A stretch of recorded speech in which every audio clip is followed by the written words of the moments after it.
Tonton, ta secrétaire a mis quelque chose dans ta nourriture, dit la fille du nouveau concierge au jeune milliardaire. Avant de commencer l'histoire, n'oubliez pas de laisser un like et de vous abonner à la chaîne pour voir plus d'histoires comme celle-ci. Marcus Richardson avait tout ce qu'un homme de 32 ans pouvait désirer. Le bureau terrasse au 42e étage de Richardson Industries surplombait Manhattan tel un royaume, et il en était le roi incontesté.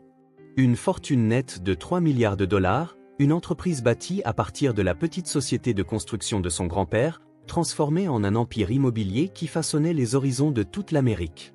Mais dernièrement, quelque chose n'allait pas. Monsieur Richardson, vos médicaments de l'après-midi, annonça Victoria Sterling en entrant dans son bureau avec sa précision habituelle. Sa secrétaire personnelle depuis 5 ans portait un plateau en argent avec ses compléments quotidiens et une tasse fumante de son café colombien préféré.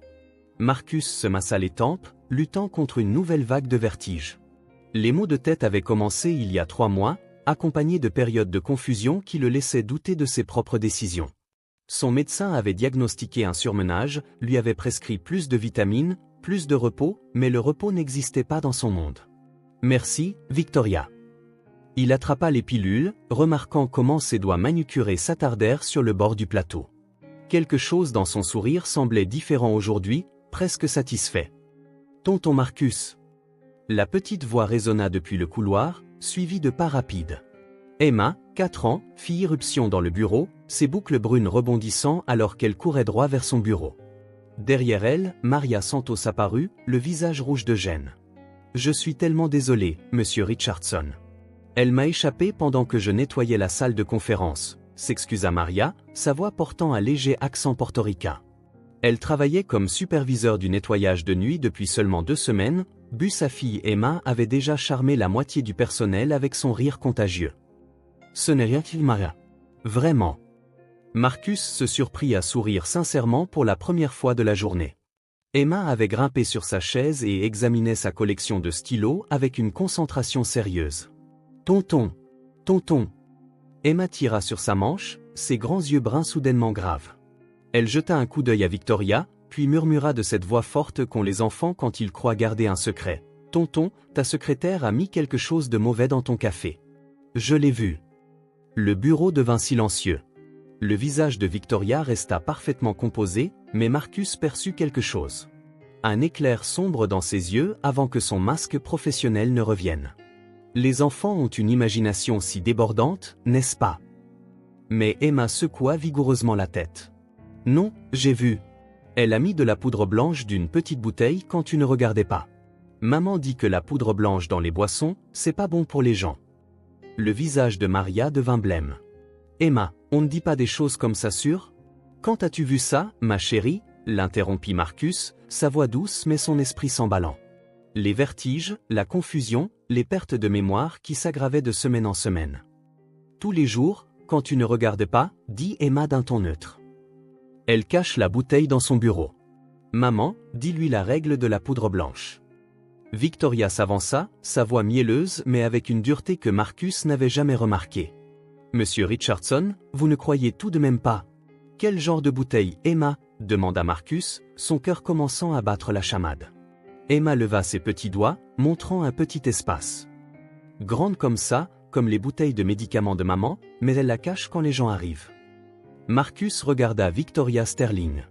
La belle et efficace Victoria, qui avait été à ses côtés pour chaque grande affaire, qui connaissait son emploi du temps mieux que lui, qui avait accès à tout dans sa vie, qui lui faisait son café chaque jour. La tasse était intacte sur son bureau, la vapeur s'élevant encore de sa surface. « Victoria, dit-il lentement. Je pense que nous devons parler. » Mais quand il leva les yeux, Victoria Sterling reculait déjà vers la porte, son sang-froid finissant par se fissurer. À cet instant, Marcus Richardson réalisa que son ange gardien de 4 ans venait peut-être de lui sauver la vie. Les talons de Victoria Sterling claquaient frénétiquement contre le sol en marbre alors qu'elle se précipitait vers l'ascenseur, son esprit courant plus vite que ses pieds. Derrière elle, elle pouvait entendre Marcus l'appeler, mais elle n'osait pas se retourner. 5 ans de planification minutieuse. 5 ans à bâtir lentement la confiance tout en affaiblissant progressivement l'homme le plus puissant de New York. Tout cela détruit par une enfant de 4 ans aux yeux observateurs. Sécurité, arrêtez mademoiselle Sterling. La voix de Marcus résonna dans le couloir, mais Victoria avait déjà atteint l'ascenseur. Alors que les portes se fermaient, elle entrevit Marcus debout à l'entrée de son bureau, la petite Emma toujours dans ses bras, tous deux la regardant avec des expressions qu'elle n'oublierait jamais. Le visage innocent de l'enfant ne portait aucune malice, juste de la confusion face au chaos qu'elle avait involontairement déclenché. 20 minutes plus tard, Victoria était assise dans sa Tesla dans le parking, les mains tremblantes, composant un numéro qu'elle avait espéré ne jamais utiliser. « La situation est compromise », murmura-t-elle lorsque la voix répondit. La gamine a tout vu. Richardson sait. Combien de temps avons-nous? La voix était froide, calculatrice. Peut-être quelques heures. Les analyses de sang prendront du temps, mais une fois qu'ils confirmeront ce que je lui donnais, la voix de Victoria se brisa. David, nous devons mettre le plan à exécution maintenant, ou nous perdons tout. Alors nous agissons ce soir. Tu sais ce que tu as à faire. Victoria fixa son reflet dans le rétroviseur. 5 ans plus tôt, elle était l'épouse de David Sterling, menant une vie confortable jusqu'à ce que l'acquisition de l'entreprise par Marcus Richardson détruise l'entreprise familiale de son mari. David avait tout perdu. Son entreprise, l'héritage de son père, même sa volonté de vivre. La dépression l'avait consumé, et leur mariage s'était effondré dans la foulée, mais elle n'avait jamais oublié qui était responsable. Le docteur Elizabeth Harper était le médecin personnel de Marcus depuis plus d'une décennie, mais elle ne l'avait jamais vu aussi déterminé ou aussi inquiet. Il était assis dans son bureau privé à Mount Sinai, Emma coloriant tranquillement dans un coin tandis que Maria faisait les 100 pas près de la fenêtre. Les analyses de sang le confirment, dit le docteur Harper, le visage grave. De la scopolamine, administrée à petites doses régulières sur une longue période. On l'appelle souvent le souffle du diable. Elle provoque des pertes de mémoire, de la confusion et rend les victimes très suggestibles. Marcus sentit son estomac se nouer. Depuis combien de temps? D'après les niveaux de concentration, j'estimerais 3 à 4 mois d'exposition constante. Monsieur Richardson, c'est une tentative de meurtre. Les doses étaient soigneusement calculées pour éviter une détection immédiate tout en détruisant progressivement vos fonctions cognitives. Maria se détourna de la fenêtre, les yeux remplis de larmes. Je suis tellement désolé de ne pas avoir parlé plus tôt. Emma a mentionné la méchante dame à la poudre blanche il y a des semaines, mais je pensais que c'était juste de l'imagination d'enfant. Vous m'avez sauvé la vie, dit fermement Marcus. Toutes les deux. Le docteur Harper se pencha en avant. Marcus, nous devons discuter des effets. Vos décisions commerciales récentes, les contrats que vous avez signés, les choix personnels que vous avez faits, tout cela a pu être influencé par cette drogue. Vous n'aviez pas les idées claires. Les implications le frappèrent comme un coup de poing. La fusion avec Coastal Development qui avait semblé si logique il y a 3 semaines, la décision de liquider les propriétés originales de son grand-père, les modifications de fiducie qu'il avait faites, donnant à Victoria l'accès à ses comptes personnels en cas d'urgence médicale. Elle s'est positionnée pour prendre le contrôle de tout, réalisa-t-il. Les réunions du conseil, je me souviens à peine des documents que j'ai signés sans vraiment les comprendre. Son téléphone vibra avec un message urgent de son chef de la sécurité. Victoria Sterling a accédé au coffre-fort principal il y a 30 minutes.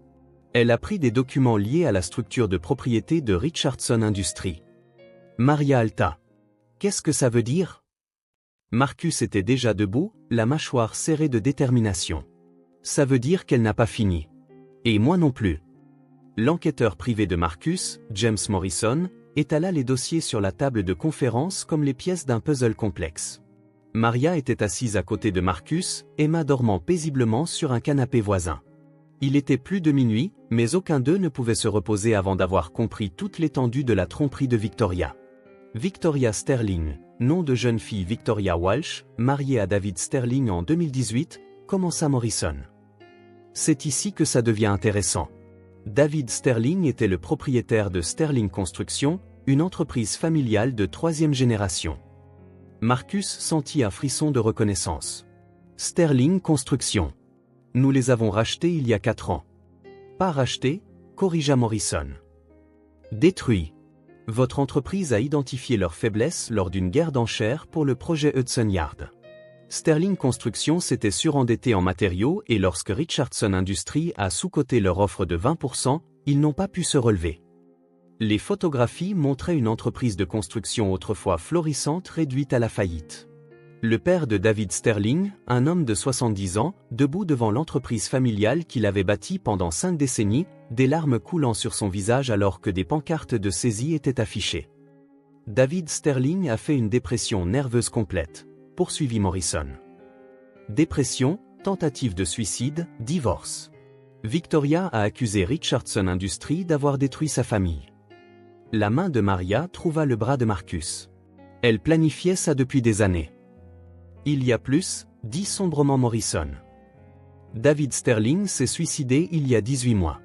Il a laissé une note disant qu'il ne pouvait pas vivre avec la honte d'avoir perdu l'héritage de son père.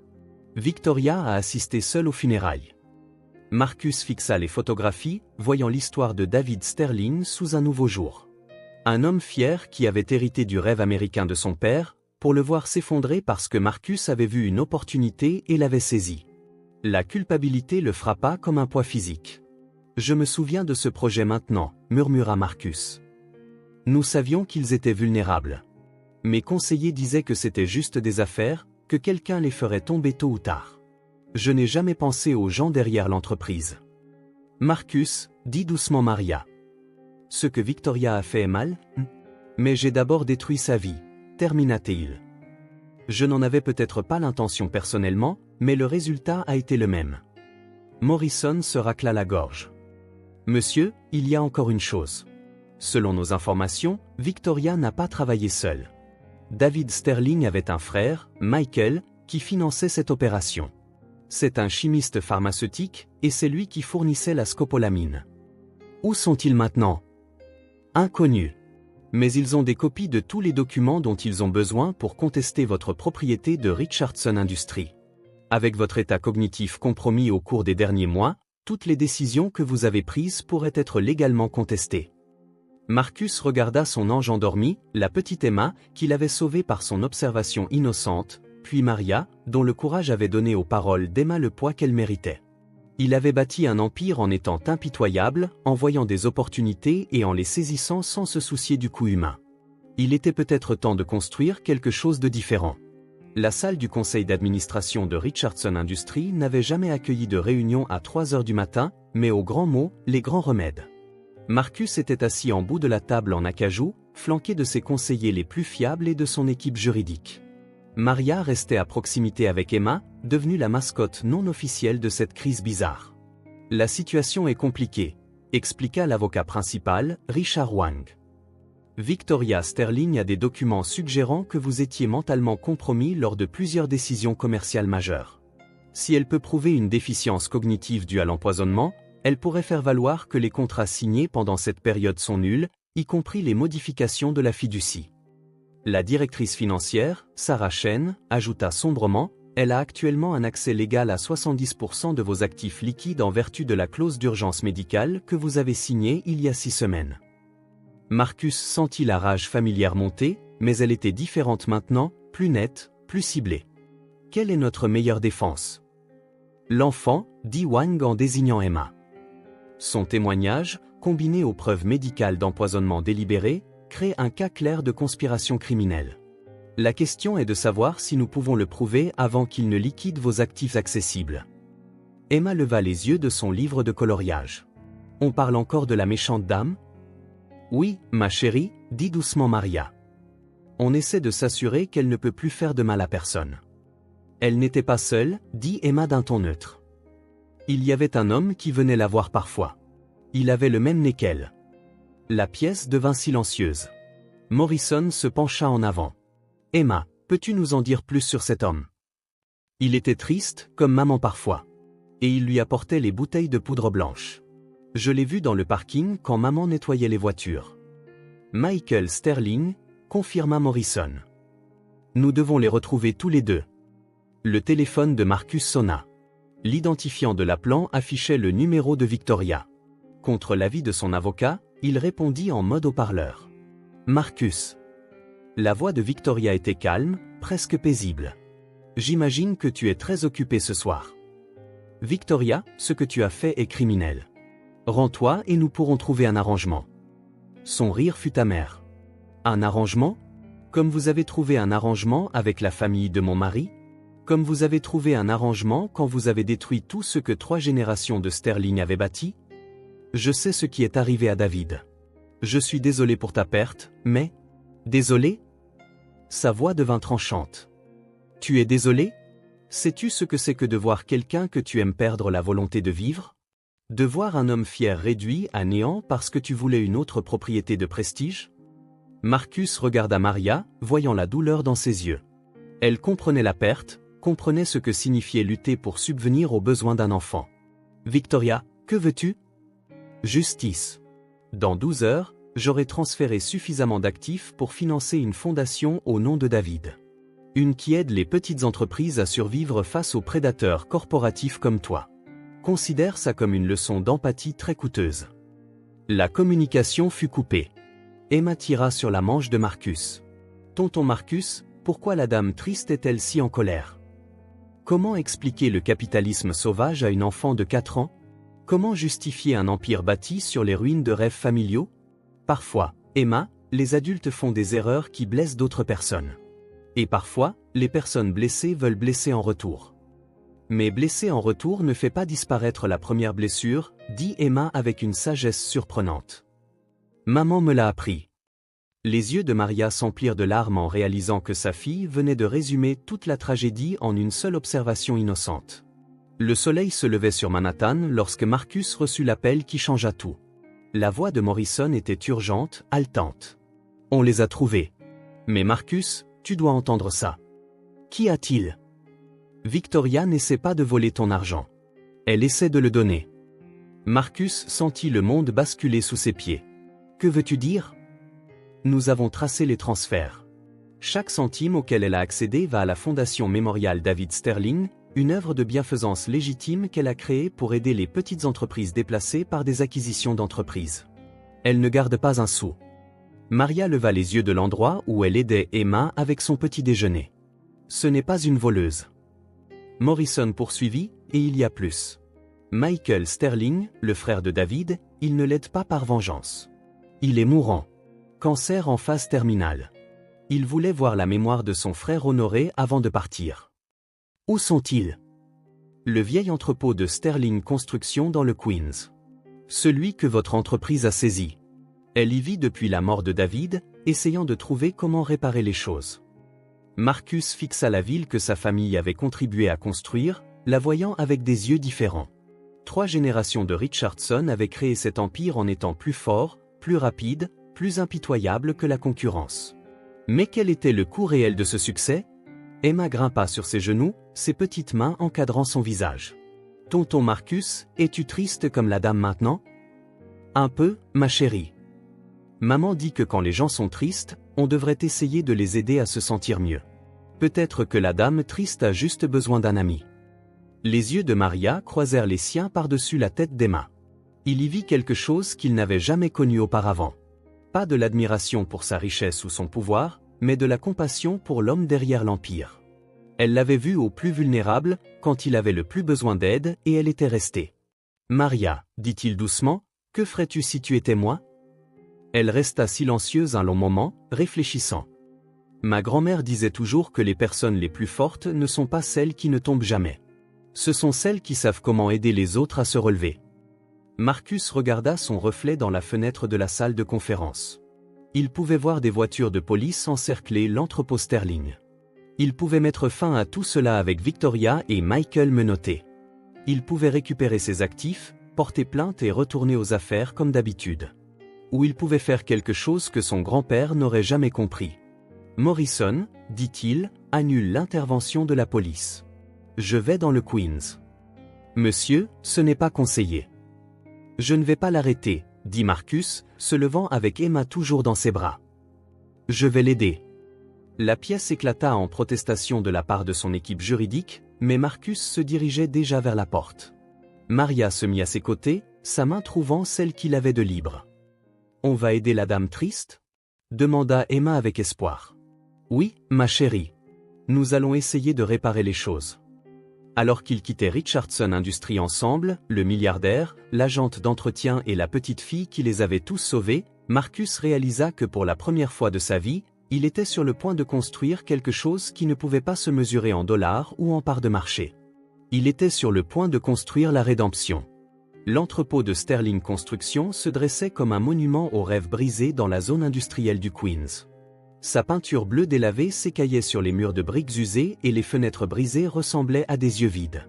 Marcus gara sa Bentley devant la clôture en grillage, la voiture de luxe paraissant absurdement déplacée au milieu de la décadence urbaine. « Tu es sûr de ça ?» demanda doucement Maria, ajustant la ceinture de sécurité d'Emma. La petite fille s'était endormie pendant les 40 minutes de trajet depuis Manhattan, son visage paisible contre le siège en cuir.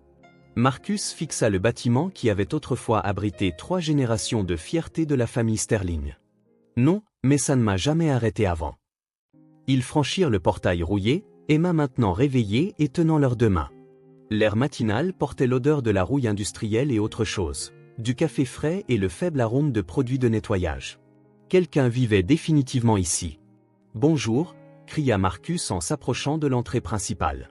« Victoria, c'est Marcus Richardson. » Le silence s'étira pendant de longs instants avant qu'ils n'entendent des pas résonner de l'intérieur. La lourde porte s'ouvrit lentement, et Victoria Sterling apparut, ne ressemblant en rien à la secrétaire impeccable qui avait travaillé à ses côtés pendant 5 ans. Ses cheveux habituellement parfaits tombaient librement sur ses épaules, et elle portait un simple jean et une chemise en flanelle. Mais ses yeux, ces mêmes yeux bleus intelligents, portaient une lassitude qui semblait la vieillir d'une décennie. « Je ne m'attendais pas à ce que vous veniez ici, » dit-elle doucement, son regard passant de Marcus à Maria et Emma. « Surtout pas avec votre famille. »« Ils ne sont pas commença Marcus, puis s'arrêta. « Pourquoi la corrigeait-il ? Nous sommes venus pour parler. » Victoria s'écarta, leur faisant signe d'entrer. L'entrepôt avait été transformé en un espace de vie improvisé. Un coin abritait un lit simple et une petite cuisine. Un autre espace était rempli de classeurs, d'un bureau et de dizaines de boîtes étiquetées avec des noms d'entreprises. Mais ce qui dominait l'espace était un mur couvert de photographies et de documents, un sanctuaire dédié à l'histoire de Sterling Construction. Emma se libéra de leurs mains et se dirigea vers le mur de photos, ses petits doigts pointant des images d'hommes en casque de chantier posant fièrement à côté de sites de construction. « Regarde, ils construisent des choses. »« Oui, ma chérie, » dit Victoria, la voix légèrement étranglée. « Ces hommes ont construit certains des plus beaux bâtiments de New York. » Marcus s'approcha du mur, étudiant les photographies avec un nouveau regard. Il vit David Sterling à différents âges, jeune homme apprenant le métier de son père, nouvel entrepreneur plein d'espoir, entrepreneur à succès célébrant des projets terminés. Les dernières photos montraient un David plus âgé, des rides de stress profondément gravées autour de ses yeux, debout devant l'entrepôt avec des avis de saisie visibles en arrière-plan. Il était fier de son travail, dit doucement Marcus. Il vivait pour ça, répondit Victoria. Son père, Thomas Sterling, a lancé cette entreprise en 1962 avec rien d'autre qu'une camionnette et la volonté de travailler 18 heures par jour. David a grandi sur les chantiers, a appris à lire des plans avant de savoir lire correctement des livres. Ce n'était pas seulement une entreprise pour eux, c'était leur héritage. Maria s'approcha pour examiner les photographies. « Mon père était charpentier à Porto Rico », dit-elle doucement. « Je comprends ce que cela signifie quand votre travail est votre identité. » Les yeux de Victoria s'emplirent de larmes. Quand le projet Hudson Yard a échoué, il ne s'agissait pas seulement d'argent. Il s'agissait de voir tout ce que son père et son grand-père avaient construit disparaître. David a eu l'impression d'avoir trahi 3 générations de sa famille. « Tonton Marcus », appela Emma de l'autre côté de l'entrepôt. « Pourquoi cet homme pleure-t-il sur la photo ?» Ils se tournèrent pour voir Emma pointer une photographie qu'ils n'avaient pas remarquée. David Sterling le jour de la saisie. Son visage un masque de dévastation alors que les ouvriers retiraient l'équipement de l'entrepôt. Marcus sentit quelque chose se briser en lui. Parce qu'il a perdu quelque chose de très important pour lui, Emma. Une nouvelle voix s'éleva de l'ombre. Il a tout perdu. Ils se tournèrent pour voir Michael Sterling émerger de derrière une pile de boîtes. Il était mince, presque décharné, avec le teint pâle de quelqu'un qui lutte contre une grave maladie. Mais ses yeux portaient la même détermination que Marcus avait vu chez Victoria. « Vous devez être Michael », dit Marcus en tendant la main. « Je suis désolé pour votre frère. » Michael ignora la main tendue. « L'êtes-vous ou êtes-vous désolé de vous être fait prendre ?» La tension dans l'entrepôt était palpable. Emma se rapprocha instinctivement de Maria, sentant les émotions des adultes qu'elle ne pouvait pas entièrement comprendre. Les deux, répondit honnêtement Marcus. Je ne vais pas vous insulter en disant que je n'ai jamais eu l'intention que cela se produise. Je savais exactement ce que nous faisions lorsque nous avons sous-coté votre offre. Je n'ai simplement jamais pensé aux personnes derrière l'entreprise que nous détruisions. Pratique, dit Michael amèrement. C'est plus facile de rivaliser quand on ne pense pas aux victimes. Victoria posa une main sur le bras de son beau-frère. Michael, s'il te plaît, laisse-le parler. Marcus regarda autour de l'entrepôt, voyant non seulement l'espace physique, mais aussi le poids de l'histoire qu'il contenait. Je suis venu ici pour demander ce que je peux faire pour réparer les choses. Mais en me tenant ici maintenant, je réalise que rien de ce que je fais ne peut ramener David ou effacer la douleur que nous avons causée. Non, convint Victoria. Ça ne le peut pas. Mais ça pourrait empêcher que cela n'arrive à quelqu'un d'autre. La fondation, dit Marcus. Parlement. Victoria se dirigea vers son bureau et en retira un épais dossier. La Fondation Mémorial David Sterling pour la protection des petites entreprises. Nous avons identifié 47 petites entreprises actuellement menacées d'être déplacées par de plus grandes sociétés. Nous fournissons des fonds d'urgence, une assistance juridique et des conseils en gestion pour les aider à survivre. Elle lui tendit le dossier, et Marcus commença à lire. La documentation était méticuleuse, professionnelle et déchirante. Des entreprises familiales qui avaient fonctionné pendant des décennies, soudainement confrontées à l'extinction parce qu'elles ne pouvaient pas rivaliser avec de plus grandes entreprises prêtes à opérer à perte jusqu'à ce que la concurrence disparaisse. « Combien avez-vous transféré de mes comptes » demanda Marcus. 12 millions jusqu'à présent, dit Victoria sans honte. Nous avons besoin d'au moins 50 millions pour avoir un réel impact. Maria halta en entendant les chiffres, mais Marcus réagit à peine. 50 millions, c'était moins que ce qu'il dépensait en acquisition d'art une année typique. Tonton Marcus, dit Emma en tirant sur sa veste. Vas-tu aider la dame triste à réparer les bâtiments cassés? La vérité sort de la bouche des enfants. Marcus s'agenouilla au niveau d'Emma. Que penses-tu que je devrais faire, ma chérie? Emma regarda sérieusement autour de l'entrepôt, puis les photographies sur le mur. Les hommes des bâtiments cassés ressemblent à ma maman quand elle s'inquiète de payer les factures. Peut-être que tu pourrais les aider à ne plus s'inquiéter. Marcus se leva et regarda Victoria et Michael, tous deux le regardant avec des expressions quelque part entre l'espoir et la résignation. Je vous donnerai les 50 millions, dit-il doucement. Les yeux de Victoria s'écarquillèrent. Quoi? Je vous donnerai les 50 millions pour la fondation. Mais j'ai des conditions. Michael s'avança agressivement. Vous n'êtes pas en position de poser des conditions. Je veux être impliqué, poursuivit Marcus. Pas pour contrôler, mais pour être impliqué. Je veux apprendre à faire des affaires différemment. Et je veux que la fondation soit permanente, pas juste un geste ponctuel. Victoria le fixa un long moment. Pourquoi? Marcus regarda Maria, qu'il observait avec une expression qu'il n'avait jamais vue auparavant. Pas de l'admiration pour sa richesse, mais du respect pour son choix. Il regarda Emma, dont la sagesse innocente avait initié tout ce voyage. Puis il se retourna vers le mur de photographie, vers les visages d'hommes fiers qui avaient bâti des rêves de leurs mains. Parce qu'une enfant de 4 ans vient de m'apprendre qu'aider les gens à se sentir mieux est plus important que d'avoir raison, dit-il. Et parce que pour la première fois de ma vie, je veux construire quelque chose qui honore les gens au lieu de les enterrer. La façade dure de Victoria se fissura enfin, et des larmes commencèrent à couler sur son visage. L'hostilité de Michael vacilla, remplacée par quelque chose qui aurait pu être de l'espoir. Mais Marcus n'avait pas fini. Il y a encore une chose. Je veux reconstruire Sterling Construction. L'entrepôt tomba dans un silence complet, à l'exception du bruit des sanglots silencieux de Victoria. Le silence dans l'entrepôt s'étira comme une respiration retenue. Victoria fixait Marcus comme s'il avait parlé dans une langue étrangère, ses larmes encore fraîches sur ses joues. Le visage de Michael était devenu complètement pâle, ses mains tremblant légèrement sur ses côtés. « Reconstruire Sterling Construction » murmura Victoria. « C'est impossible. » Emma, inconsciente du poids du moment, était retournée au mur de photos et traçait de son petit doigt l'image d'un gratte-ciel achevé. « Celui-là est joli », annonça-t-elle. « C'est la famille de l'homme triste qui l'a construit ?»« Oui, ma chérie », répondit doucement Maria, sa propre voix chargée d'émotion. Ils ont construit beaucoup de belles choses. Marcus se rapprocha de Victoria, sa voix stable mais douce. Ce n'est pas impossible. Difficile, oui, mais pas impossible. Michael retrouva enfin sa voix.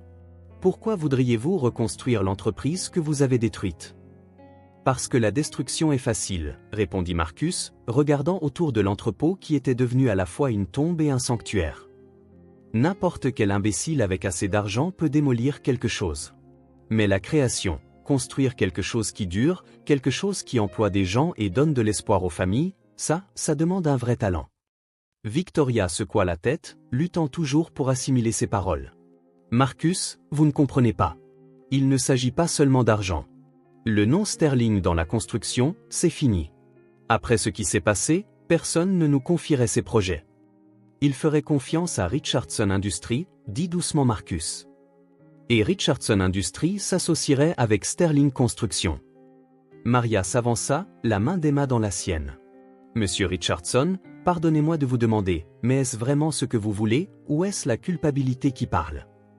Marcus se tourna vers elle, frappé par sa franchise.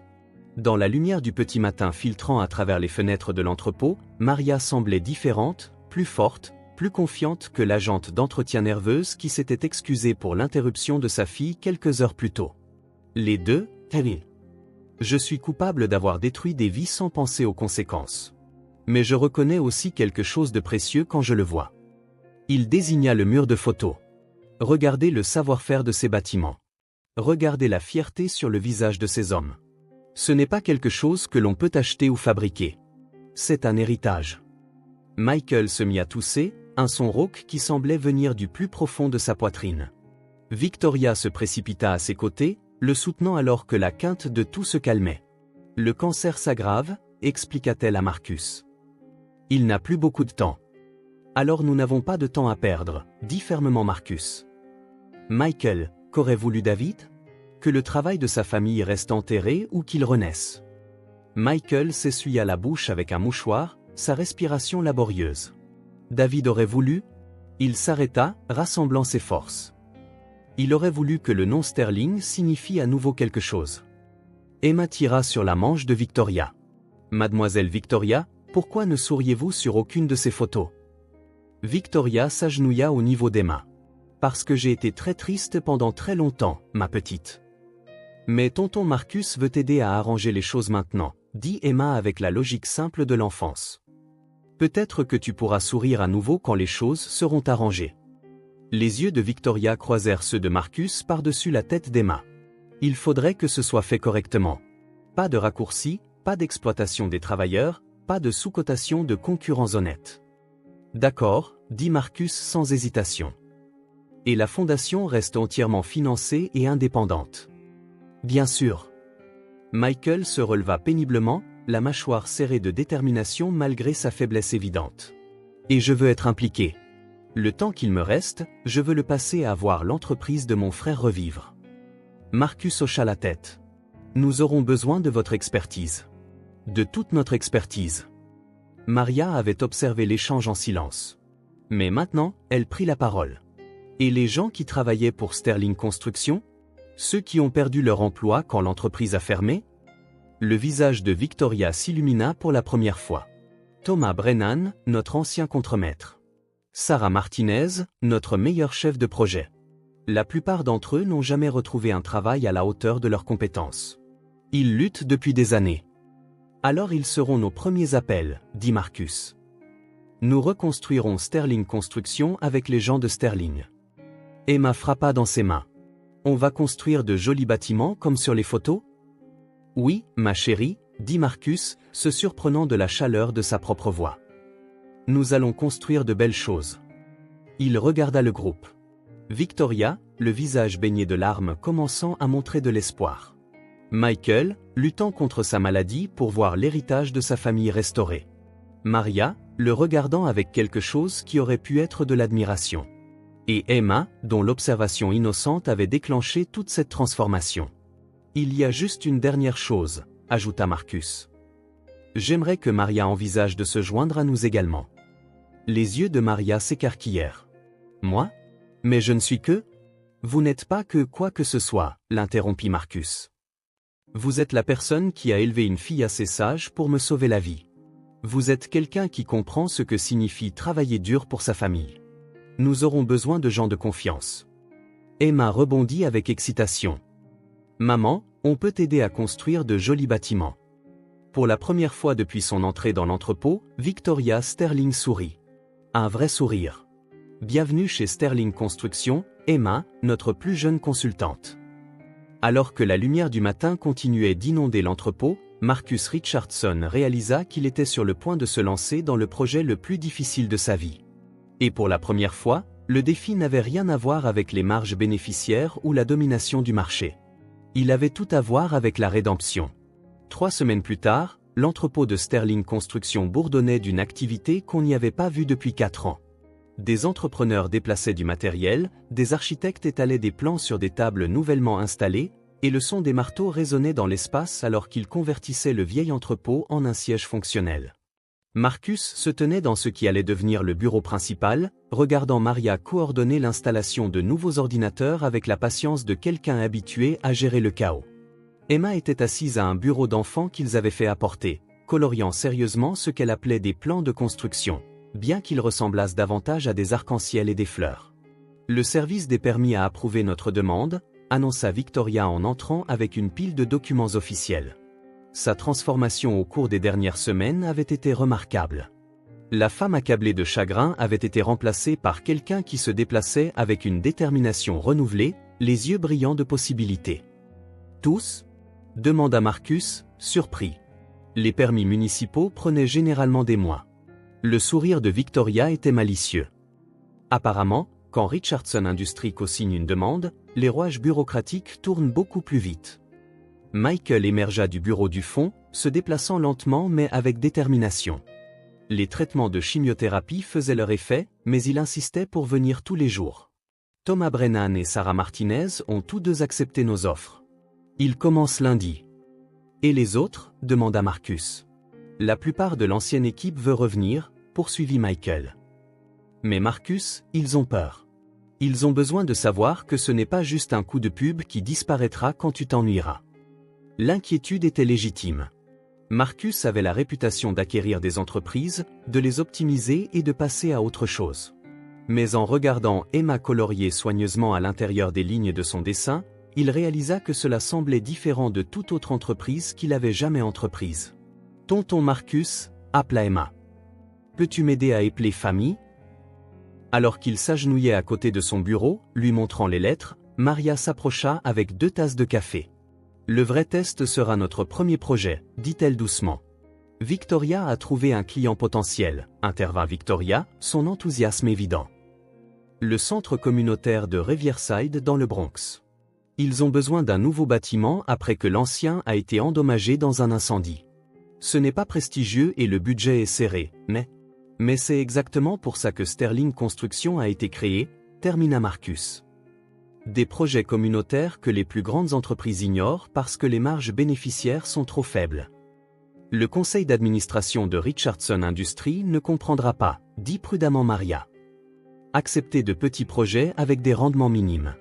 Ce qu'ils représentaient. Laissez-les se plaindre. Il ne s'agit pas des rapports trimestriels de Richardson Industries. Il s'agit de prouver que les affaires peuvent être plus qu'une simple question de profit. Emma brandit son dessin. Un bâtiment coloré avec des personnages en bâton se tenant la main tout autour. Regardez, c'est le bâtiment heureux que nous allons construire. Victoria s'agenouilla pour examiner l'œuvre d'Emma. C'est magnifique, ma chérie. C'est nous tous sur la photo ? Emma pointa chaque personnage. C'est tonton Marcus. C'est maman. C'est mademoiselle Victoria. C'est monsieur Michael. Et c'est moi. On se tient tous la main parce qu'on est une famille maintenant. Les adultes échangèrent des regards par-dessus la tête d'Emma. Le mot famille flottait dans l'air, chargé de possibilités et d'incertitudes. Michael se remit à tousser, et Victoria se précipita immédiatement à ses côtés. Quand la quinte passa, il regarda Marcus avec des yeux qui contenaient à la fois de la gratitude et de l'urgence. « Je veux voir le premier bâtiment terminé, » dit-il doucement. « Je veux savoir que le nom de David sera à nouveau sur quelque chose de beau avant que je... » « Tu le verras, » promit Marcus.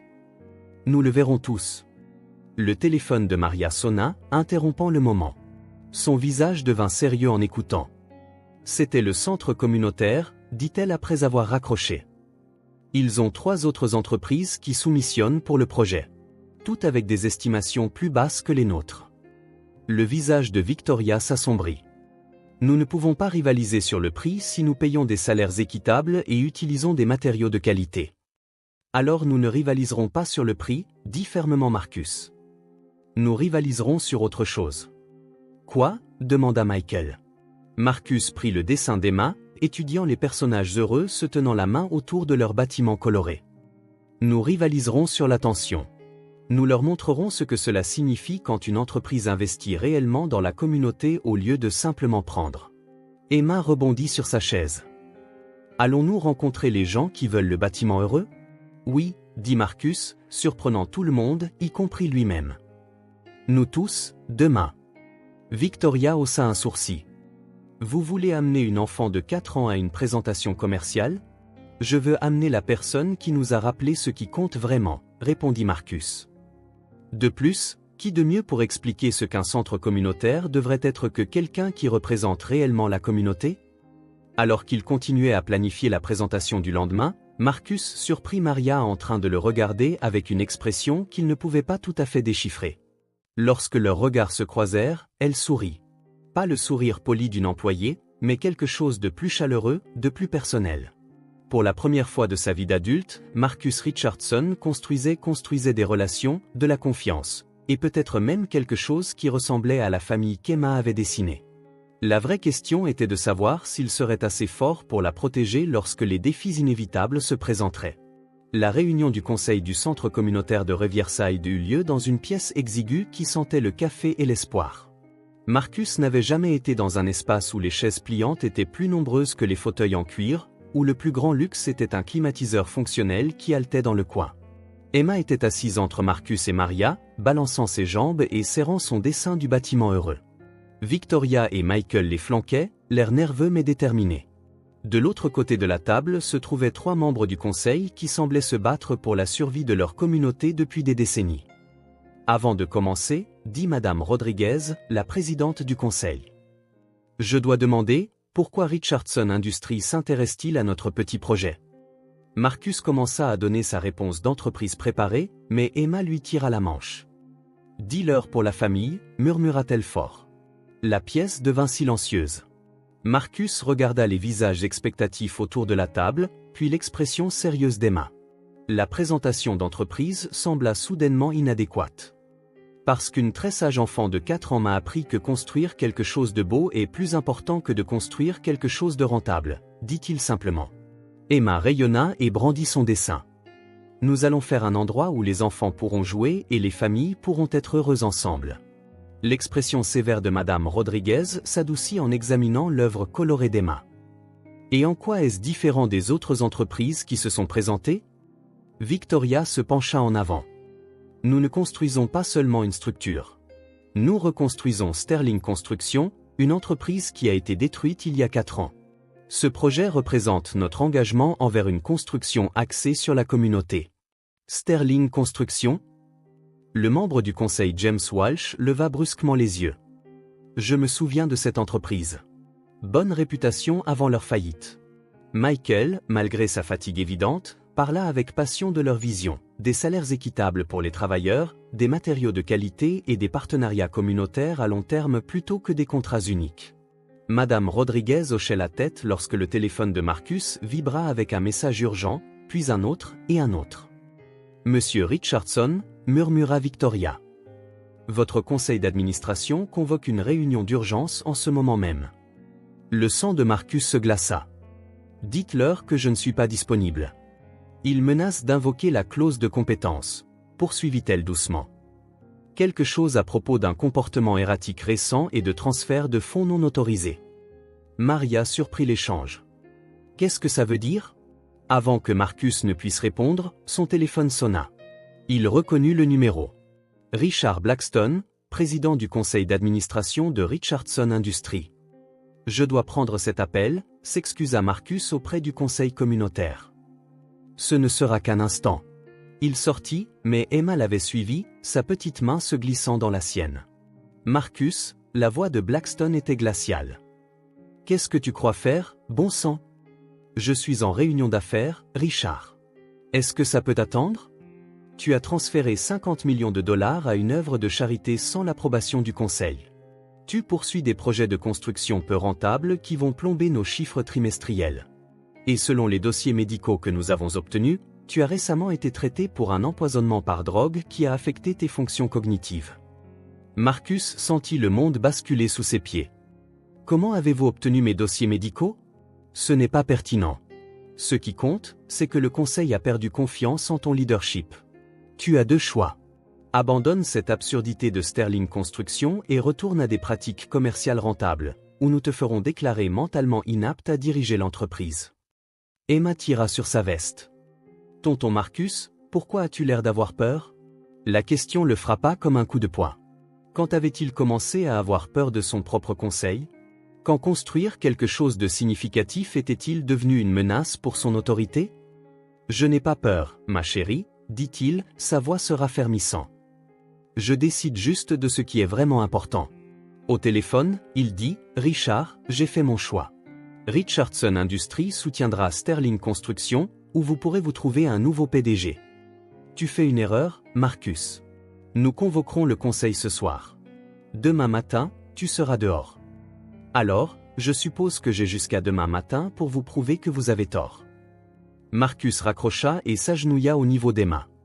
Ma chérie, tu te souviens quand tu m'as parlé de la poudre blanche dans mon café? Emma hocha sérieusement la tête. Eh bien, parfois, les adultes essaient d'utiliser différents types de poisons pour faire du mal aux gens. Ils essaient de te faire peur de faire de bonnes choses. Mais tu ne vas pas les laisser faire, n'est-ce pas? Marcus regarda par la fenêtre Maria, Victoria et Michael, assis avec les membres du conseil communautaire, tous croyant en quelque chose de plus grand que les marges bénéficiaires. Non, Emma. Je ne vais pas les laisser faire. Ils retournèrent à la réunion où Victoria expliquait leur calendrier. Marcus s'assit, son esprit s'emballant, mais sa résolution se cristallisant. Madame Rodriguez, l'interrompit, je dois vous dire quelque chose. Dans environ 18 heures, je n'aurai peut-être plus accès aux ressources de Richardson Industries. Mais Sterling Construction construira votre centre communautaire quoi qu'il arrive. La pièce bourdonna de murmures confus. Les yeux de Maria s'écarquillèrent d'inquiétude. Que dites-vous? Demanda Madame Rodriguez. Marcus regarda sa famille improbable, la femme dont il tombait amoureux, l'enfant qui lui avait sauvé la vie, la secrétaire accablée de chagrin devenue sa partenaire en rédemption, et l'homme mourant luttant pour restaurer l'héritage de son frère. Je dis que certaines choses valent plus que l'approbation d'une entreprise. Sterling Construction ne se contente pas de reconstruire une entreprise. Nous reconstruisons ce que signifie faire des affaires avec intégrité. Emma se leva sur sa chaise et applaudit. Nous allons construire le bâtiment heureux, quoi qu'il arrive. Madame Rodriguez sourit, le premier sourire sincère de la réunion. Alors, bienvenue dans la communauté de Riverside, Sterling Construction. En se serrant la main, Marcus réalisa qu'il avait moins de 24 heures pour sauver tout ce qu'il venait de promettre de construire. La vraie bataille ne faisait que commencer. La salle du conseil d'administration de Richardson Industries n'avait jamais autant ressemblé à un tribunal. Marcus était assis en bout de la table en acajou poli, faisant face à 12 membres du conseil dont les expressions allaient de la déception à l'hostilité ouverte. Derrière lui, Maria tenait la main d'Emma tandis que Victoria et Michael se tenaient là, témoins improbables de ce qui pourrait être la fin de son empire corporatif. C'est très irrégulier, se plaignit Patricia Wells, membre du conseil, en désignant Emma, qui coloriait tranquillement une autre image de bâtiment. Les enfants n'ont pas leur place dans les réunions du conseil. Cet enfant m'a sauvé la vie, répondit fermement Marcus. Sa place est partout où j'ai besoin d'elle. Richard Blackstone étala des documents médicaux sur la table comme des preuves dans un procès pour meurtre. Ces dossiers montrent une déficience cognitive due à un empoisonnement systématique. Chaque décision majeure que Marcus a prise au cours des 3 derniers mois est suspecte. Victoria s'avança, sa voix stable malgré l'atmosphère hostile de la pièce. J'ai administré ce poison, et je peux témoigner que les décisions récentes de M. Richardson montrent un jugement amélioré, et non une pensée altérée. Amélioré? Blackstone rit durement. Il a donné 50 millions de dollars à une œuvre de charité et a engagé Richardson Industries dans des projets de construction non rentables. Emma leva les yeux de son dessin. Pourquoi l'homme en colère crie-t-il à propos d'aider les gens? La question innocente flotta dans l'air, soulignant l'absurdité de traiter la charité et le service communautaire comme des preuves d'incompétence mentale. Marcus se leva lentement, sa voix portant l'autorité qui avait bâti un empire. Pendant 32 ans, j'ai dirigé cette entreprise comme mon grand-père me l'a appris, en étant plus fort, plus rapide et plus impitoyable que la concurrence. Et oui, nous avons été rentables. Il désigna les fenêtres allant du sol au plafond qui surplombaient Manhattan. Nous avons bâti un empire en écrasant quiconque se mettait sur notre chemin. Nous avons détruit des entreprises familiales, déplacé des communautés et mesuré le succès uniquement par les profits trimestriels. Et nous avons eu un succès incroyable, intervint Blackstone. Vraiment? Demanda Marcus. Parce qu'il y a 3 semaines, assis dans un entrepôt, en regardant les photos d'un homme qui s'est suicidé parce que nous avions détruit l'héritage de sa famille, j'ai réalisé quelque chose. Le succès qui vient de la destruction des autres n'est pas du tout un succès. C'est juste une solitude qui coûte cher. Maria serra la main d'Emma, des larmes se formant dans ses yeux alors qu'elle regardait Marcus se battre pour tout ce qu'ils avaient commencé à construire ensemble. Michael, faible mais déterminé, parla depuis sa chaise. Je suis mourant. Il me reste peut-être 6 mois, et je veux passer ce temps à voir l'entreprise de mon frère renaître, pas à planifier une vengeance contre des entreprises qui traitent les gens comme des obstacles. Non, c'est exactement le genre de manipulation émotionnelle dont nous parlons, dit froidement Blackstone. Marcus, tu ne penses pas clairement. Je pense plus clairement que je ne l'ai fait depuis des années, répondit Marcus. Victoria, montrez-leur les contrats. Victoria étala de nouveaux documents sur la table. Sterling Construction a obtenu 12 projets au cours des 2 dernières semaines. Des centres communautaires, des logements abordables, des développements de petites entreprises. Les marges bénéficiaires sont plus faibles, mais l'impact social est énorme. L'impact social ne paie pas de dividendes, marmonna Harrison Jones, membre du conseil. Emma se leva sur sa chaise, sa petite voix perçant les arguments des adultes. Ma maman dit que quand on aide les gens, ils nous aident en retour. C'est comme ça que les familles fonctionnent. Elle se dirigea vers le bout de la table et tendit à Marcus son dernier dessin, une image de Richardson Industries et Sterling Construction construisant côte à côte avec des personnages en bâton se tenant la main entre eux. Peut-être que les gens en colère ont juste oublié comment être dans une famille, dit-elle sérieusement. La pièce devint silencieuse. Même Blackstone semblait momentanément sans voix. Marcus regarda le dessin, puis les visages autour de la table. Je ne vous demande pas d'approuver mes choix. Je vous dis ce qui va se passer. Richardson Industries continuera à fonctionner de manière rentable, mais nous soutiendrons également des projets qui profitent aux communautés plutôt qu'aux seuls actionnaires. Et si nous votons pour te renvoyer, défia Blackstone. Marcus regarda Maria, qui hocha la tête d'un air encourageant, Victoria, qui avait tout risqué pour trouver la rédemption, Michael, luttant contre un cancer en phase terminale pour restaurer l'honneur de sa famille, et Emma, dont la sagesse innocente avait initié toute cette transformation. Alors vous renverrez quelqu'un qui comprend enfin ce que signifie construire quelque chose qui dure, dit Marcus. Mais Sterling Construction continuera, avec ou sans Richardson Industries. Parce que certaines choses sont plus importantes que l'approbation d'une entreprise. Il sortit de sa mallette un document qui fit halter plusieurs membres du conseil. Je suis prêt à démissionner de mon poste de PDG de Richardson Industries avec effet immédiat. Victoria Sterling recevra mes actions dans l'entreprise en compensation des années d'empoisonnement systématique qu'elle a subies en travaillant ici. Marcus, murmura Victoria. Ce n'est pas ce que nous voulions. C'est ce qui doit arriver, répondit Marcus. Parce que je préfère perdre une entreprise que de perdre les gens qui m'ont appris à être humain à nouveau. Emma grimpa sur ses genoux, ses petits bras s'enroulant autour de son cou. Tonton Marcus, est-ce que les gens en colère vont te faire partir? Pas si je peux l'empêcher, ma chérie. Blackstone fixa le document de démission, ne s'attendant clairement pas à ce geste.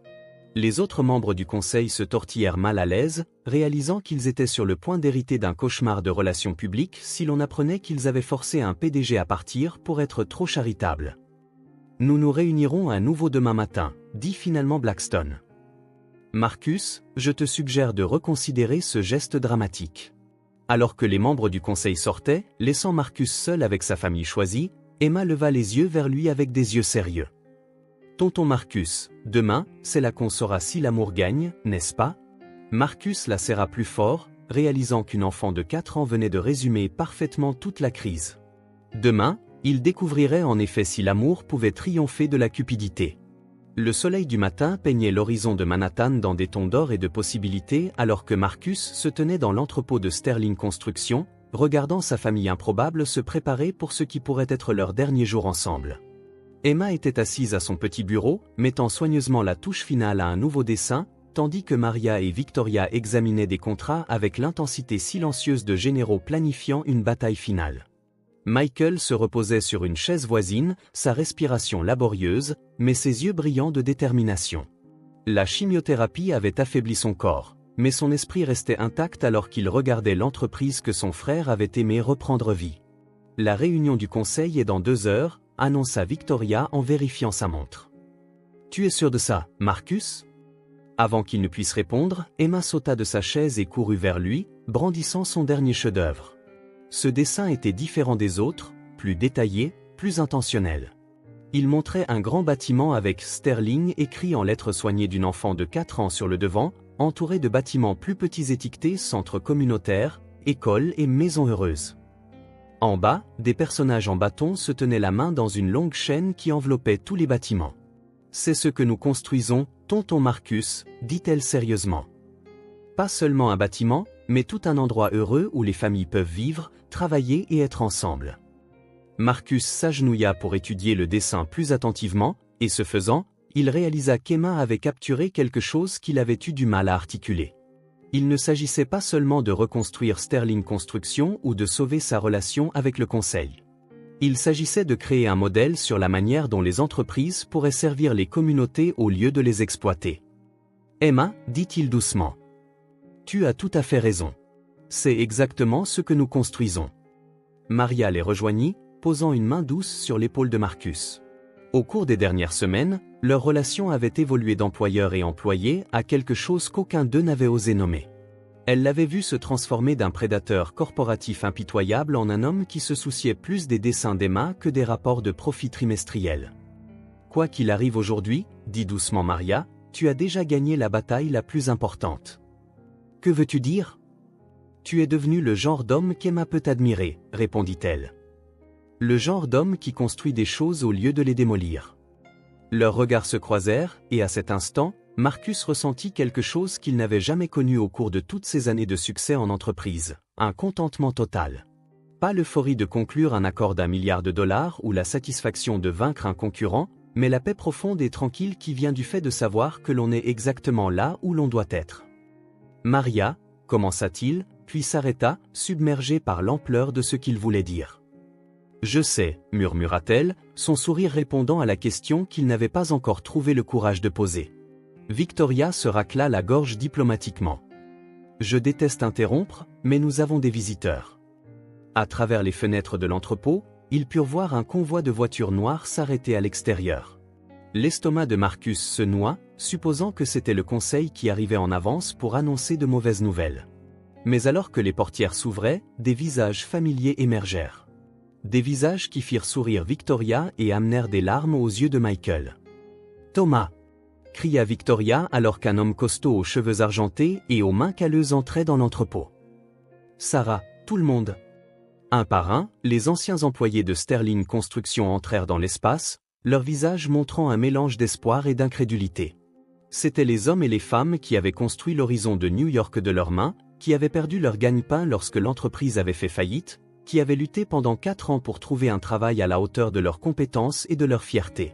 Thomas Brennan, l'ancien contremaître, s'approcha de Marcus avec le regard direct d'un homme qui n'avait jamais appris à être intimidé par la richesse ou le pouvoir. « Monsieur Richardson, Victoria nous a appelés à propos de la réunion du conseil aujourd'hui. Nous voulions être ici. Nous avons entendu ce que vous essayez de faire, ajouta Sarah Martinez, l'ancienne chef de projet. Ramener Sterling, faire ce qui est juste pour la communauté. Nous voulions que vous sachiez que si vous avez besoin de nous, nous sommes prêts à travailler. » Marcus regarda la douzaine de travailleurs qui étaient venus soutenir une entreprise qui les avait autrefois abandonnés, et il se sentit humble devant leur foi en les secondes chances. « Je ne sais pas ce qui va se passer aujourd'hui, admis-il. Le conseil peut tout arrêter avant que ça ne commence vraiment. Alors nous trouverons un autre moyen, dit fermement Thomas.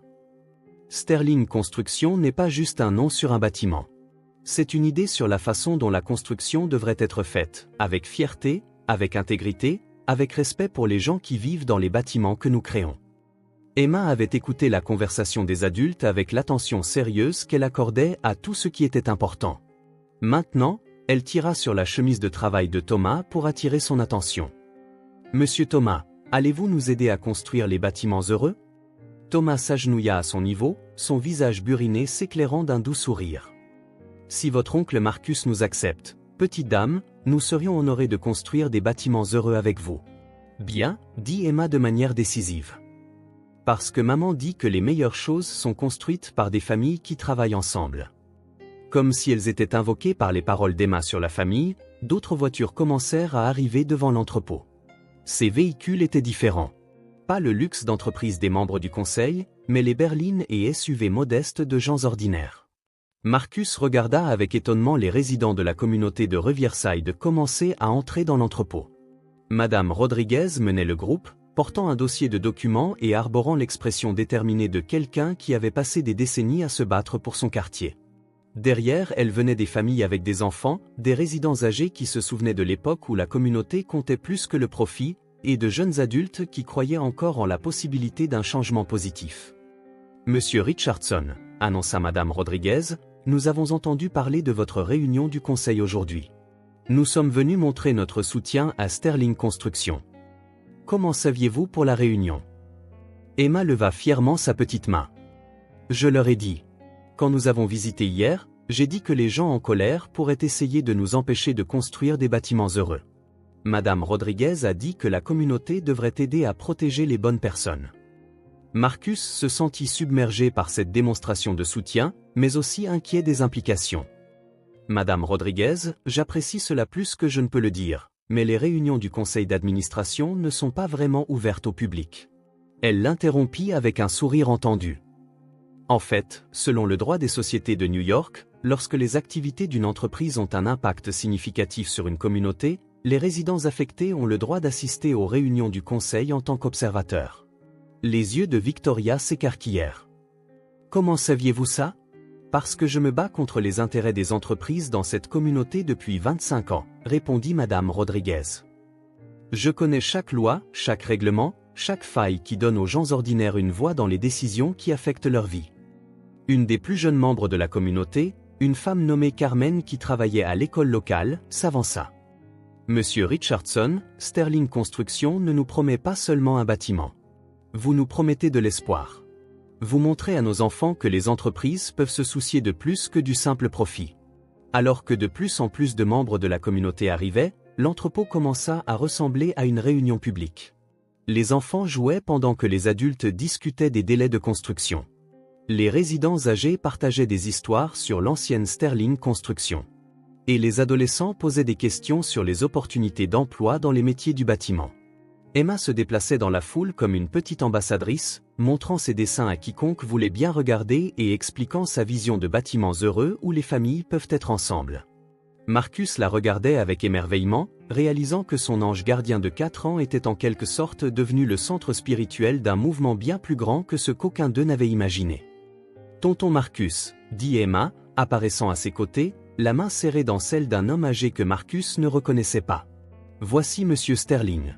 Il voulait vous rencontrer. » Le souffle de Marcus se coupa alors qu'il regardait dans des yeux qui lui rappelaient indubitablement ceux de David Sterling. L'homme avait dans les 80 ans, avec des cheveux argentés et des mains qui montraient une vie de dur labeur. Thomas Sterling Sr. se présenta l'homme avec une dignité tranquille. « David était mon fils. » L'entrepôt devint silencieux alors que la gravité du moment s'installait sur toutes les personnes présentes. C'était le patriarche de Sterling Construction, l'homme qui avait bâti l'entreprise à partir de rien, qui avait vu l'œuvre de sa vie s'effondrer et son fils mourir de la honte d'avoir perdu l'héritage familial. « Monsieur Sterling, » commença Marcus, la voix chargée d'émotion. « Je suis tellement désolé pour ce que mon entreprise a fait à la vôtre. Je sais que rien de ce que je peux dire ou faire ne ramènera David. » « Arrêtez, » dit doucement Thomas Senior, posant une main burinée sur le bras de Marcus. « Je ne suis pas venu ici pour des excuses, mon fils. Je suis venu pour vous dire merci. Les yeux du vieil homme s'emplirent de larmes, mais sa voix resta ferme. Pendant 4 ans, j'ai vu le nom de ma famille devenir un symbole d'échec dans cette ville. Chaque jour, je suis passé devant des bâtiments dont nous étions fiers, sachant que les gens les regarderaient et se souviendraient de l'entreprise qui n'a pas pu survivre. Il désigna l'entrepôt, embrassant du regard l'activité, l'espoir, le sens du but qui remplissait l'espace. Mais aujourd'hui, je vois Sterling Construction revivre. Pas seulement le nom, mais l'esprit, l'engagement à construire des communautés, pas seulement des structures. Emma tira sur la manche du vieil homme.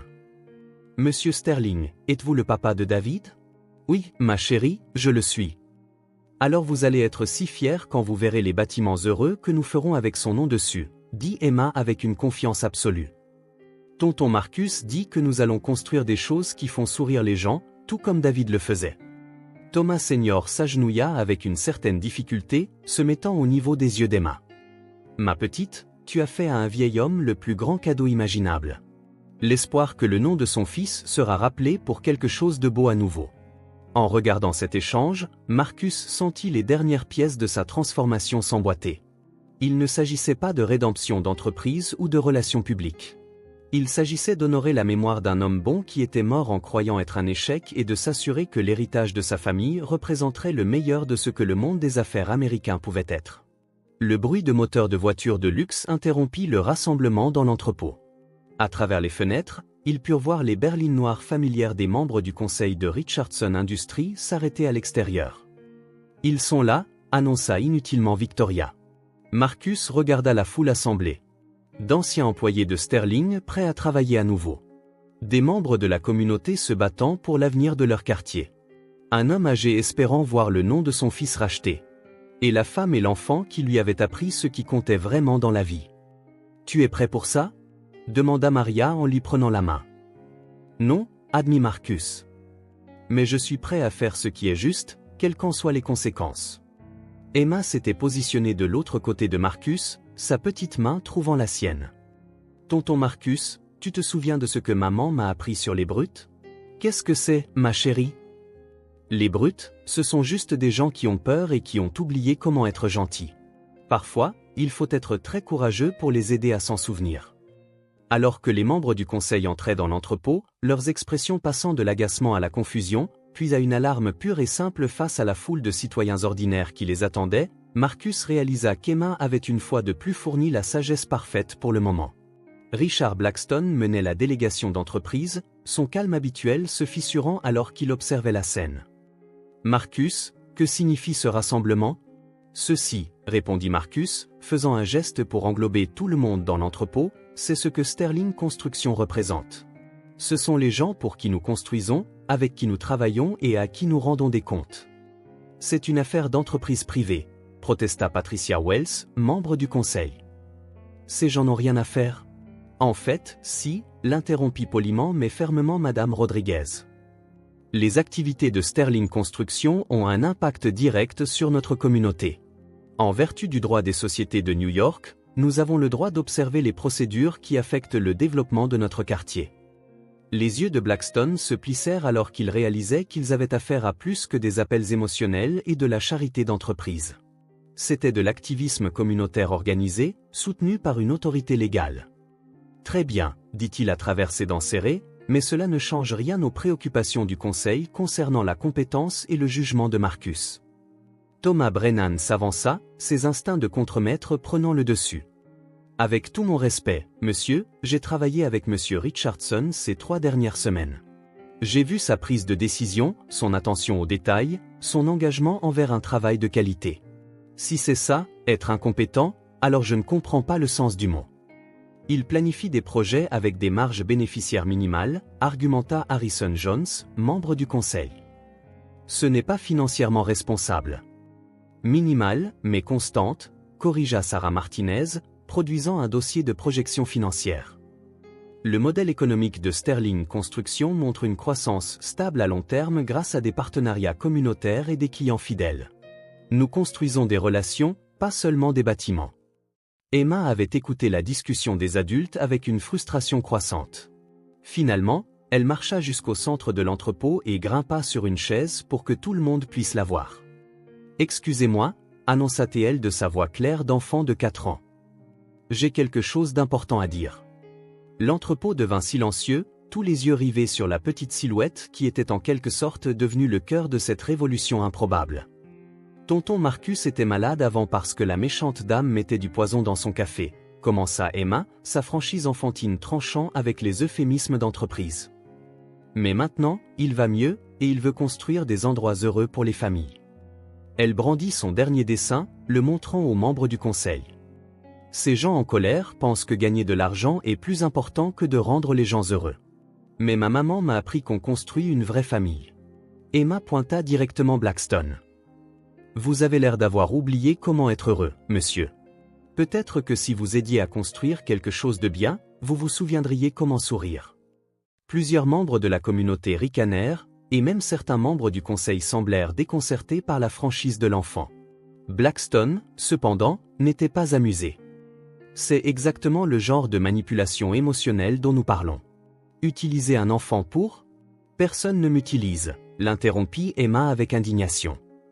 J'aide parce que tonton Marcus, maman et mademoiselle Victoria sont ma famille maintenant, et les familles s'entraident. La simple honnêteté de sa déclaration sembla changer quelque chose dans l'atmosphère de l'entrepôt. Marcus regarda les membres du conseil, qui étaient entrés avec une détermination hostile, commencer à paraître mal à l'aise, comme s'ils réalisaient que leur jeu de pouvoir d'entreprise semblait mesquin et cruel vu à travers les yeux d'une enfant qui voulait simplement aider à construire quelque chose de beau. Michael Sterling, qui avait conservé ses forces pour ce moment, se leva lentement de sa chaise, malgré sa faiblesse évidente. Sa voix porta clairement à travers l'entrepôt. « Je suis mourant, dit-il sans préambule. Il me reste peut-être 6 mois, peut-être moins. Pendant les 4 dernières années, j'ai vu la mémoire de mon frère être associée à l'échec, à la faillite et à la honte. » Il désigna la foule assemblée. Les valeurs, l'engagement à construire des communautés, à traiter les travailleurs avec respect et à créer quelque chose qui dure au-delà des rapports de profit trimestriels. Les yeux de Michael rencontrèrent ceux de chaque membre du conseil à tour de rôle. Vous avez le pouvoir d'arrêter cela. Vous pouvez voter pour renvoyer Marcus, liquider le partenariat avec Sterling Construction et retourner aux affaires comme d'habitude. Mais si vous le faites, vous détruirez quelque chose de rare et de précieux. Une chance pour le monde des affaires américain de se souvenir de son âme. L'entrepôt était complètement silencieux, à l'exception du bruit de la respiration laborieuse de Michael et du bourdonnement lointain du trafic de Manhattan. Thomas Sterling Sr. s'avança, sa voix âgée portant le poids de décennies d'expérience. J'ai bâti Sterling Construction en 1962 avec rien d'autre qu'un camion et la volonté de travailler 18 heures par jour. Pendant 50 ans, nous avons construit l'horizon de cette ville, employé des centaines de bonnes personnes et tiré fierté de créer quelque chose de durable et de beau.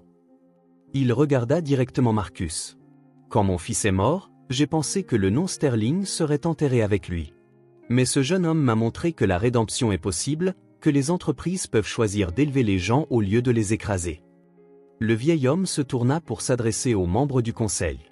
J'ai vécu des récessions, des krachs boursiers et des changements industriels. J'ai appris que les entreprises qui survivent et prospèrent sont celles qui se souviennent qu'elles existent pour servir les communautés, pas seulement les actionnaires. Carmen, l'employée de l'école qui avait parlé plus tôt, leva timidement la main. « Puis-je dire quelque chose ?» Blackstone semblait vouloir refuser, mais avec des dizaines de membres de la communauté qui regardaient, il hocha la tête sèchement. « J'enseigne en 3e année à l'école primaire de Riverside, dit Carmen. Chaque jour, je vois des enfants dont les familles luttent parce qu'il n'y a pas de bons emplois dans notre quartier, pas d'entreprises qui investissent dans l'avenir de notre communauté. » Elle désigna Emma, qui écoutait avec une attention soutenue. Mais cette petite fille a raconté à tout le monde à l'école les bâtiments heureux que son oncle Marcus va construire. Pour la première fois depuis des années, nos enfants parlent de rester dans le quartier quand ils seront grands, de carrière dans la construction, l'architecture et le développement communautaire. La voix de Carmen se renforça tandis qu'elle continuait, « Sterling Construction ne nous promet pas seulement un bâtiment. Vous donnez à nos enfants l'espoir d'un avenir où ils pourront construire quelque chose de significatif ici même, dans leur propre communauté. » Un par un, d'autres membres de la communauté commencèrent à parler. Des parents parlaient d'opportunités d'emploi. Des résidents âgés partageaient des souvenirs de l'époque où les entreprises se souciaient des quartiers. De jeunes adultes décrivaient leurs rêves de carrière qui leur permettraient de servir leur communauté tout en gagnant leur vie. Emma était descendue de sa chaise et se déplaçait dans la foule, montrant ses dessins aux membres du conseil qui semblaient de plus en plus mal à l'aise dans leur rôle d'obstacle à la vision de bonheur d'une enfant. Quand elle atteignit Patricia Wells, la membre du conseil qui s'était le plus opposée à Marcus, Emma brandit un dessin d'une aire de jeux entourée de bâtiments. « C'est là que les enfants joueront quand nous aurons fini de construire », expliqua sérieusement Emma. « Avez-vous des enfants, madame ?» Wells baissa les yeux sur le petit visage sérieux et sembla avoir du mal à répondre. « Oui, j'ai des petits-enfants. »« Aimerait-il jouer ici ?» demanda Emma, en pointant l'aire de jeu sur son dessin. « Je suppose que oui. »« Alors peut-être que vous pourriez nous aider à le construire au lieu d'essayer de nous arrêter », suggéra Emma avec la logique directe de l'enfance. Wells fixa le dessin un long moment, et Marcus put voir quelque chose changer dans son expression. L'armure d'entreprise commençait à se fissurer sous l'assaut de l'espoir innocent. Blackstone, reconnaissant que la résolution de son conseil s'affaiblissait, joua sa dernière carte. « Tout cela est très touchant, mais nous avons des responsabilités fiduciaires envers nos actionnaires. Richardson Industries existe pour générer des profits, pas pour subventionner des projets de développement communautaire. » Marcus avait écouté les témoignages avec une certitude croissante sur ce qui devait se passer ensuite. Maintenant, il s'avança, sa voix portant l'autorité qui avait bâti un empire, mais dirigée vers un but très différent. « Richard, vous avez raison sur nos responsabilités envers les actionnaires, » dit-il calmement. « Alors laissez-moi simplifier les choses pour tout le monde. Victoria. Ceci est ma démission en tant que PDG de Richardson Industries, avec effet immédiat. Je transfère également ma participation majoritaire dans l'entreprise à une fiducie qui sera gérée conjointement par le conseil et un comité consultatif communautaire. » L'entrepôt éclata en murmures choqués. Même Emma semblait confuse par la gravité du moment. « Tonton Marcus, » murmura-t-elle en tirant sur sa veste. « Tu as des ennuis ? » ?»« Non, ma chérie, » dit-il en s'agenouillant à son niveau. « Je choisis juste ce qui est le plus important. » Il se leva et s'adressa à la foule. Richardson Industries continuera à fonctionner de manière rentable sous la direction du conseil, mais Sterling Construction sera complètement indépendante, financée par mes actifs personnels et engagée envers les valeurs dont nous avons discuté ici aujourd'hui. La main de Maria trouva son bras. « Marcus, tu n'as pas à tout abandonner. »« Je n'abandonne rien, » répondit-il, ses yeux rencontrant les siens. « Je choisis enfin les bonnes choses pour lesquelles me battre. » Blackstone fixa le document de démission comme s'il pouvait prendre feu. « Marcus, tu fais une erreur. Sans le soutien de Richardson Industries, Sterling Construction aura du mal à rivaliser. »« Alors nous lutterons ensemble, » interrompit Thomas Brennan. « Certaines choses valent la peine de lutter. » Les anciens employés de Sterling hochèrent la tête en signe d'accord, leur visage montrant la détermination de gens qui avaient déjà tout perdu une fois et étaient prêts à risquer à nouveau pour quelque chose en quoi ils croyaient. Emma avait traité la conversation des adultes avec la concentration sérieuse qu'elle apportait à ses projets de coloriage les plus importants. Maintenant, elle remonta sur sa chaise et s'adressa à la salle avec la clarté qui était devenue sa marque de fabrique. « Je pense que tonton Marcus fait le bon choix, » annonça-t-elle. « Parce que maman dit toujours que les meilleures familles sont celles que l'on choisit, pas seulement celles dans lesquelles on est né. » Elle désigna l'entrepôt, englobant toutes les personnes présentes. Nous choisissons d'être une famille qui construit des endroits heureux ensemble. Et les familles ne laissent pas les gens en colère les empêcher de faire de bonnes choses. Thomas Sterling Sr. s'avança, ses mains âgées tremblant légèrement alors qu'il tendait la main vers le document qui relancerait officiellement l'entreprise de sa famille. Monsieur Richardson ? Marcus, si vous acceptez un vieil homme comme conseiller, je serais honoré de vous aider à reconstruire ce que mon fils a commencé. L'honneur serait pour moi, monsieur, répondit Marcus en serrant la main du vieil homme. Michael, malgré son épuisement évident, réussit un faible sourire. David serait si fier, murmura-t-il. Son nom sera sur des bâtiments qui apportent de la joie au lieu de la tristesse. Alors que la réalité de la décision de Marcus s'installait sur la foule, l'entrepôt commença à bourdonner de conversations animées sur les délais de construction, les opportunités d'emploi et les plans de développement communautaire. Les membres du conseil se trouvèrent de plus en plus hors de propos dans des discussions qui avaient dépassé de loin l'approbation de l'entreprise. Patricia Wells s'approcha de Marcus, tenant le dessin de l'aire de jeu d'Emma. « Monsieur Richardson, je veux m'excuser pour mon opposition. En regardant la passion de cet enfant pour construire quelque chose de beau, en voyant comment la communauté s'est ralliée à votre vision, je réalise que j'ai oublié ce que les affaires devraient vraiment être. Il n'est jamais trop tard pour se souvenir, répondit doucement Marcus. Wells regarda Emma, qui aidait maintenant des résidents âgés à examiner des plans d'architecture avec l'attention sérieuse d'une consultante chevronnée. Est-ce que Sterling Construction envisagerait d'avoir Richardson Industries comme partenaire plutôt que comme adversaire?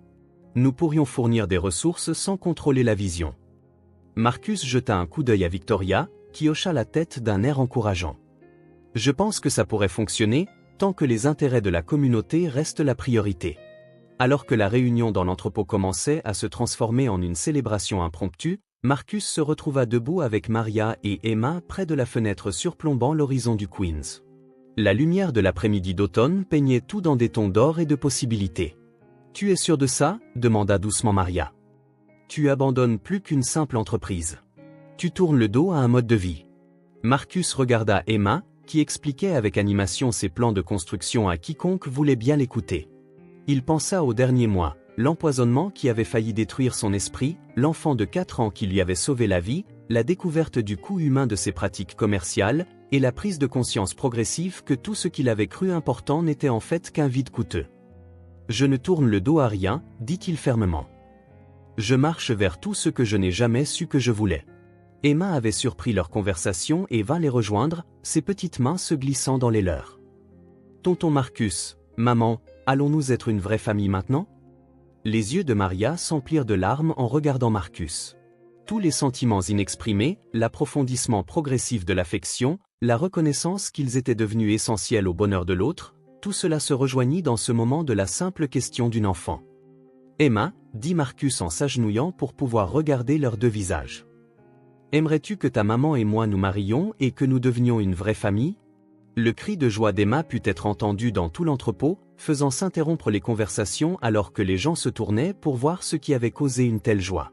« Est-ce que c'est un oui ?» demanda Maria, riant à travers ses larmes. « Oui, oui, oui !» cria Emma, jetant ses bras autour d'eux deux. « Et nous pourrons tous vivre ensemble et construire des bâtiments heureux et être une famille pour toujours. » L'entrepôt éclata en applaudissements alors que la communauté réalisait qu'elle assistait non seulement à une transformation commerciale, mais aussi à une histoire d'amour qui était née de la tragédie et s'était épanouie en espoir. Victoria s'approcha d'eux, ses propres yeux brillants de larmes non versées. « Alors, que se passe-t-il maintenant ?» Marcus se leva, gardant la main d'Emma dans la sienne, tandis que son autre bras encerclait la taille de Maria. « Maintenant, nous nous mettons au travail.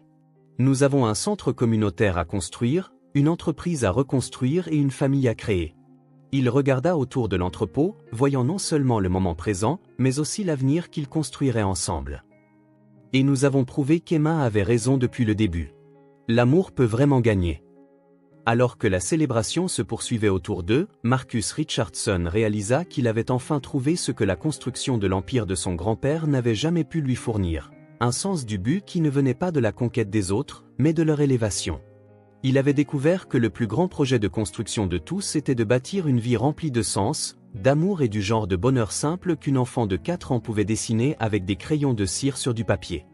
À l'extérieur des fenêtres de l'entrepôt, l'horizon de Manhattan s'étendait vers l'horizon, témoignage de l'ambition, du pouvoir et de la quête incessante du succès. Mais à l'intérieur du siège reconverti de Sterling Construction, entouré des rires des enfants et des espoirs des familles, Marcus avait trouvé quelque chose de bien plus précieux que n'importe quel gratte-ciel. Il avait trouvé un foyer. 6 mois plus tard, le centre communautaire de Riverside tenait sa cérémonie d'inauguration. Le bâtiment s'élevait du paysage du Bronx comme une promesse tenue, beau, fonctionnel et conçu avec la contribution de chaque famille qu'il servirait. Emma, maintenant âgée de 5 ans et encore plus opiniâtre en matière d'architecture, coupa le ruban avec des ciseaux surdimensionnés, sous les acclamations de la foule.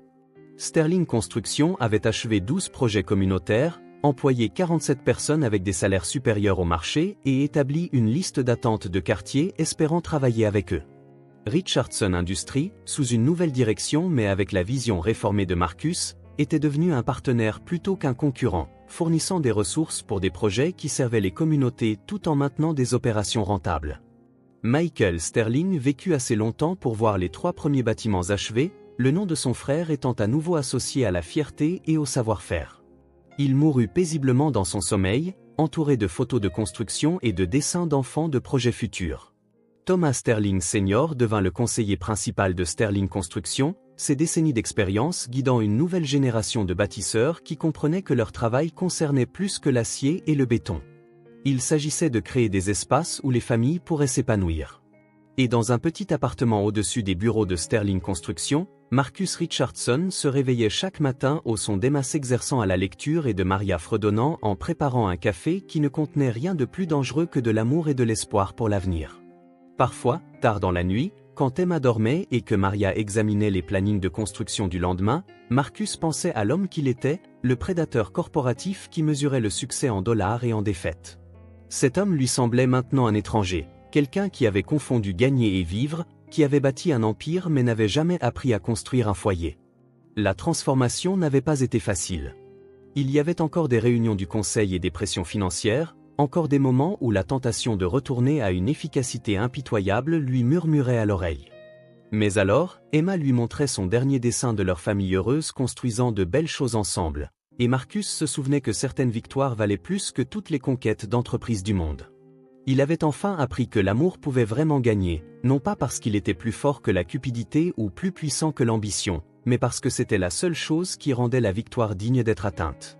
Et chaque matin, en traversant l'entrepôt de Sterling Construction, entouré des bruits du travail honnête et de l'espoir sincère, Marcus Richardson savait qu'il avait enfin construit quelque chose qui durerait, un héritage d'amour qu'aucun prédateur financier ne pourrait jamais détruire.